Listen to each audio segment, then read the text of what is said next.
have to start to make good words familiar. If you want to change your life on a dime, make self-praise familiar and make criticizing yourself unfamiliar. Move away from that. I'm an idiot. I got rocks for brains. I mess everything up. You can change your life so quickly by making praise and self-belief familiar by constantly doing it, and meanwhile make criticism unfamiliar. See, your mind can't go in two lanes. The mind cannot hold conflicting beliefs. I'm good, I'm nervous, I'm smart, I'm anxious. I'm a good student, I've got a terrible memory. People like me, but I'm scared of rejection. That really messes up your mind because it wants to go into one lane or the other, but it can't go into both.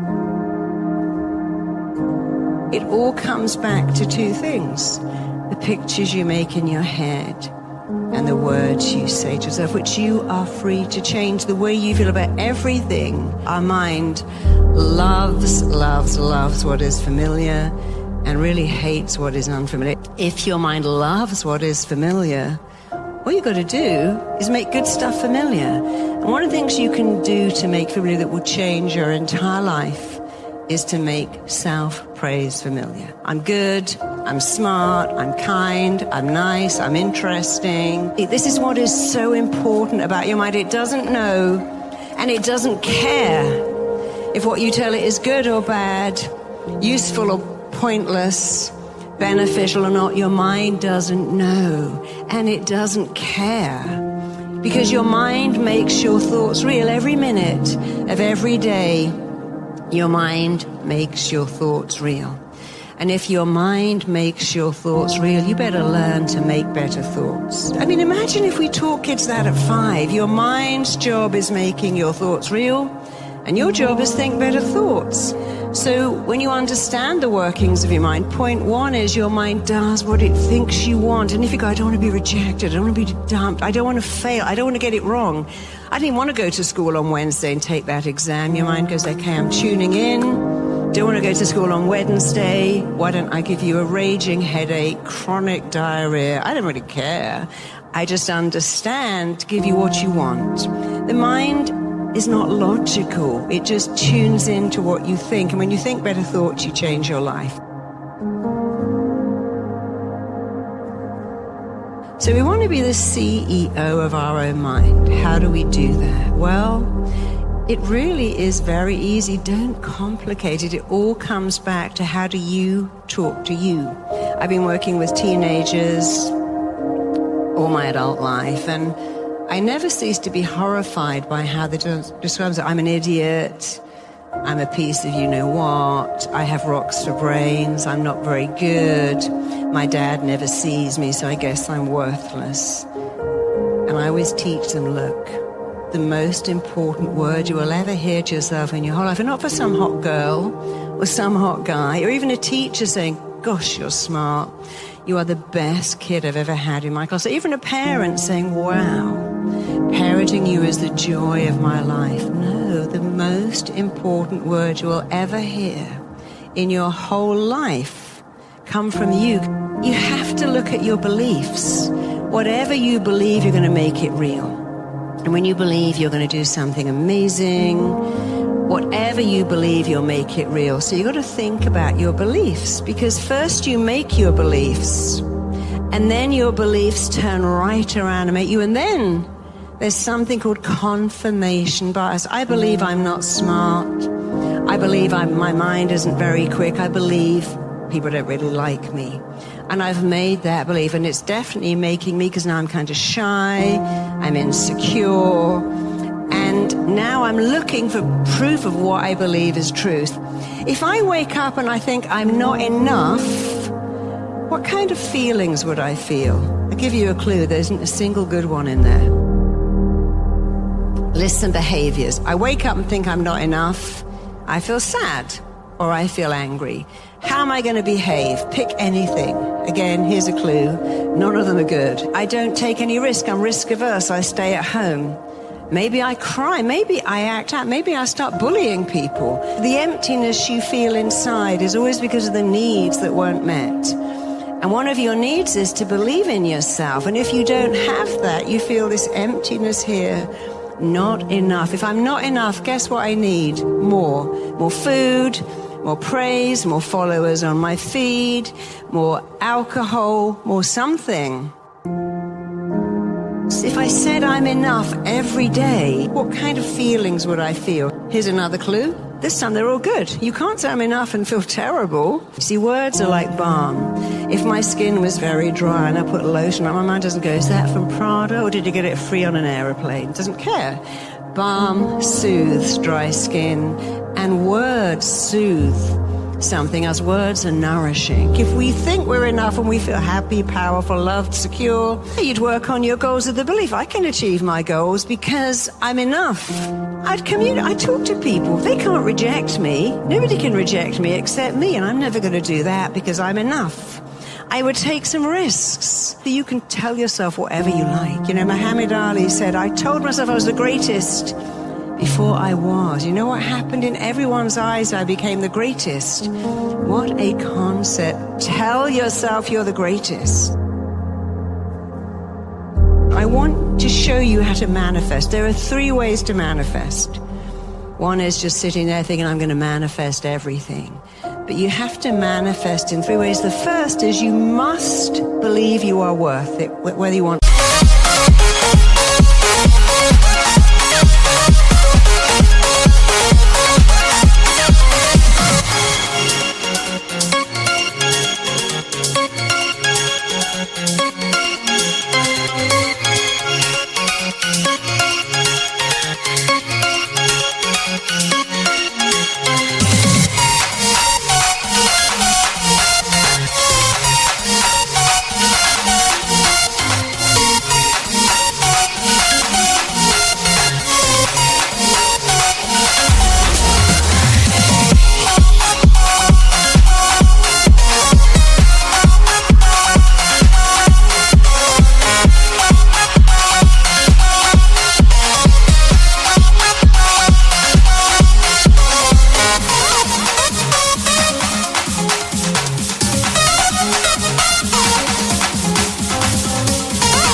Or a great career or promotion or money or your own business.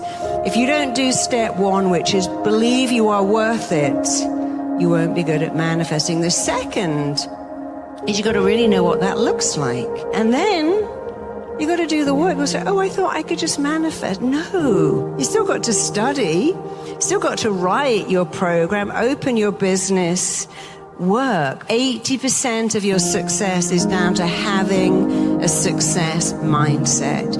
If you believe you're worth it, that will take you further. Belief without talent takes you further than talent without belief. We all watch reality TV. We all see people with no talent, but they have amazing self-belief. If you have belief and no talent, you probably will do better than someone with huge talent and no belief. If you have both, you can go anywhere. Impress, instruct, install into you what you require. And you're going to say in a powerful voice, I insist on this, I require this, I'm giving this to myself. Then you're going to open out your hands and you're going to code it in by really focusing on what does it look like, feel like, sound like. A little voice that goes, oh, you're not going to do that. Then you're going to move from side to side. It's a little movement, and I'm going to help you erase and eradicate and let go of those blocking thoughts. So let's go. Close your eyes. Touch the area right in between your eyebrows. And I want you to repeat these words. I want you to think of what you really want. What do you require for yourself? What do you want? What do you require? What do you need? What are you prepared to give yourself? And I want you to say with unshakable confidence, what I require for myself is, say it. What I require for myself is confidence. What I insist on for myself is knowing, radiating that I'm enough. Open out your hands, and I want you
to notice, what does that look like? What does phenomenal success and knowing you're enough look like?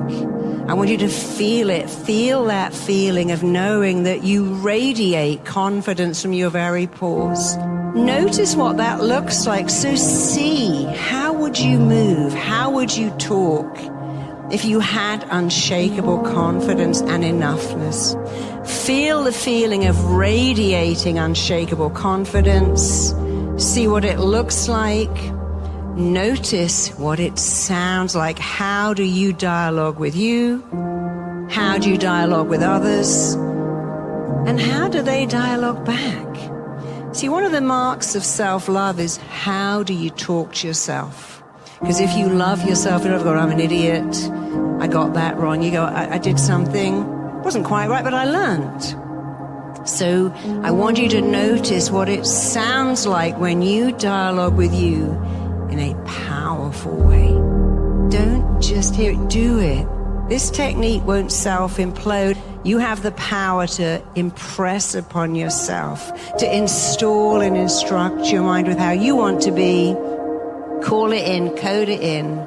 Notice what it looks like, feels like, and that little voice that goes, just erase it. Stay in the right lane. Use powerful words, powerful languages. Make your mind your best friend. Self-esteem doesn't mean what I think of you, it means what you think of you. If I said I hold you in the highest esteem, that's what I think of you. But self-esteem is what you think of you. And when you have self-esteem, you're not arrogant, but you're also not insecure, because you understand that it comes from in here. And you have the power to change in here massively when you learn how to dialogue with yourself.